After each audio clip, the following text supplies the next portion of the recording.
माफ कर. फोन, तुझा मोबाईल जरा ऑफ कर.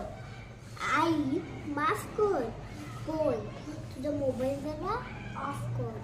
अभ्यास आम्ही करताना तुझा व्हॉट्सअप चालू असतं.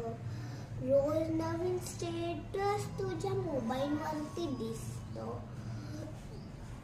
जेवण करताना बाबाचा फेसबुक चालू असतं. कमेंट करता करता बाबाचं पोटही भरतं. अहो बाबा, जिज्ञासू आहे आमचं.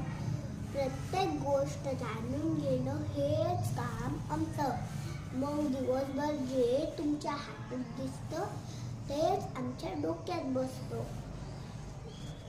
लेकरू लढलं की त्याच्यातच मोबाईल येतात. लेकरू लढलं की त्याच्यातच मोबाईल येतात. किती वाईट परिणाम हेचा.